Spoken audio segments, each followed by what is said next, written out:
abelha sem ferrão, ela é interessante que ela pode ser criada, né, em quintais, na área urbana, né, porque são abelhas muito mansas, né, tranquilas para se trabalhar.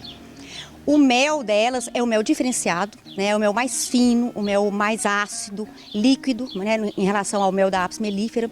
É o mel muito terapêutico, com sabores florais diferenciados, porque a variedade de espécies é muito grande. Então elas têm abelhas pequenas, abelhas grandes, né, abelhas que procuram determinadas flores específicas. Então a grande importância dessas abelhas é a polinização. Então tem plantas que só são polinizadas pelas abelhas nativas, né? E quando a pessoa começa a criar, né, o meliponicultor, que a gente chama, ele está preservando as espécies, né? E está fazendo a parte de polinização, né, contribuindo para isso. E hoje a atividade está crescendo demais. Então, assim, está tendo um foco maior, né, uma preocupação maior com relação às abelhas, né, nessa preservação, e elas têm como gerar uma renda ainda. Então, assim, hoje as pessoas estão utilizando que a gente, né, tem o conhecimento dos produtores, como uma renda secundária ainda, né, mas que tem todo o potencial para virar uma renda principal. E o potencial que eu acho muito grande é essa questão da oferta, né, e a procura. Então, hoje tem pouca gente ainda trabalhando, e a demanda é muito grande. O valor do mel, né? E os produtores podem tirar o mel, tem o própolis, tem o pólen, tem o cerume, que é onde elas colocam o mel, né? É um tipo potinhos, diferente da Apis mellifera, que é favo, né? E esses potinhos, eles são feitos de cera e própolis. Então, tem um estudo muito interessante que está provando que o mel, além dele ter as capacidades terapêuticas das flores, das plantas, ele ainda vai ter resquícios do própolis, que é também um produto muito medicinal nas abelhas, né? Tanto na Apis quanto na meliponicultura. E além disso, está crescendo o mercado de venda das colônias. Então hoje tem produtores cadastrados, eles reproduzem na sua criação, né, novos enxames e vendem esses enxames. E tem enxame em torno, dependendo da espécie de abelha, de até R$600. Então é uma atividade extremamente rentável, né, hoje, com essa demanda tão grande, né? Então a gente incentiva sim. Eu sempre recomendo que a pessoa que vai começar a criar, primeira coisa é entrar em contato com alguém que já cria, para conhecer, para saber, né? Depois ele vai fazer uma capacitação, porque não é simples, mas tem que ter a metodologia para trabalhar com ela, o manejo correto. E iniciar, sabendo, conhecendo as espécies que são daquela região, porque existem espécies que estão aqui em Minas e no Nordeste elas não sobreviveriam. E no Nordeste a gente não consegue criar aqui. Como é um animal silvestre, né, um animal nativo, acima de 50 colônias, você tem que fazer um cadastro no IBAMA. E tem os normativos, né, para você estar comercializando e criando essas abelhas. É um bom negócio, a abelha é um bom negócio. A criação de abelhas indígenas sem ferrão, ela é muito interessante porque uma criança pode trabalhar, né? E hoje ela está sendo muito utilizada para idosos. Então ela é terapêutica, ela não é desestressante, que a gente fala, né? Não só o mel dela é terapêutico, como a atividade em si é também.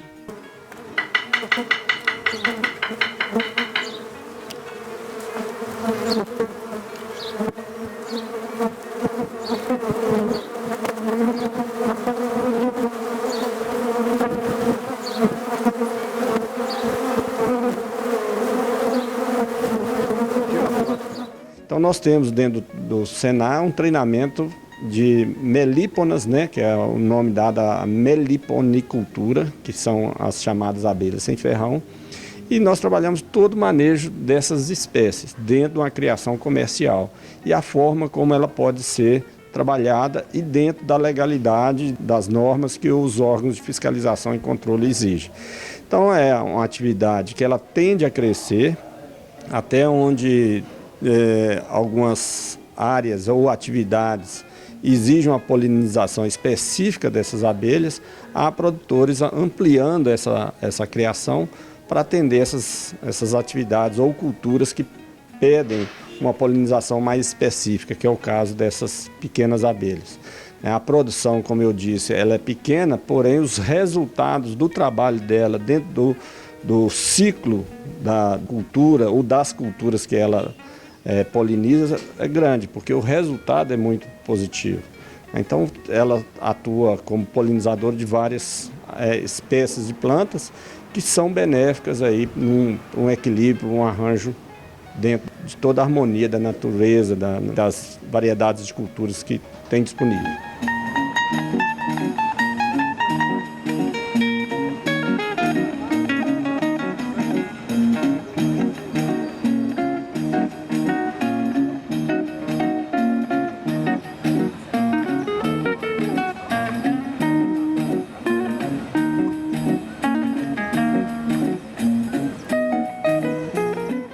pouco tempo atrás eu comecei a criar abelha apis no sítio e numa dessas de deixar isca, né, na mata para pegar enxameação, entrou uma abelhinha diferente numa caixa e eu fui pesquisar que abelha que era, coisa e tal, e descobri que era jataí, né? E a partir dali comecei a me interessar, né, conhecer esse tipo de abelha. No momento da pesquisa tu começa a ver uma quantia enorme de abelhas que tem, nativas, né, que a gente não conhece. Então a partir dali eu comecei a estudar, conhecer, né, e ver que existem várias e que existe condição de a gente ter elas, né, criar em casa, diferentemente da apis. E a apis tu tem que ter fora, né, não pode ter na cidade, não pode ter nada porque ela tem o ferrão. E essas abelhas nativas não têm ferrão, né, quer dizer, elas falam que é atrofiado, ferrão atrofiado, né. Então a partir dali que eu comecei a conhecer e a fazer o processo que a gente chama de botar iscas na mata, né? Você capturar, né? O pessoal fala muito capturar, porque as abelhas todo ano elas procuram se reproduzir através de um novo enxame, né? Então elas vão devagarinho, acham um lugar novo, né? E elas vão construindo um ninho, né? A partir do ninho mãe, com as operárias do ninho mãe. E depois de um certo momento que já tem uma certa estrutura, é uma nova princesa, que a gente chama, que é uma rainha que não foi fecundada, ela vai para esse ninho novo e ali ela se estabelece, então cria um novo ninho. Então hoje a gente pode ter, já existem técnicas de manejo, a gente pode trazer, passar para a caixa, né, as abelhas, tira da isca na mata, né? A gente pode comprar de outras pessoas, ganhar também, a gente também doa, a gente também vende, né? Então assim, a gente de certa forma está fazendo uma conservação, né, dessas espécies, né? Criando assim em casa, sem problema nenhum, não agredir ninguém. Então a gente acaba conservando as abelhas e multiplicando elas também, né? Porque a gente tem essas técnicas de manejo que você pode de um ninho fazer mais um, e depois desses dois fazer mais dois, né? E assim você vai aumentando e preservando as abelhas, né?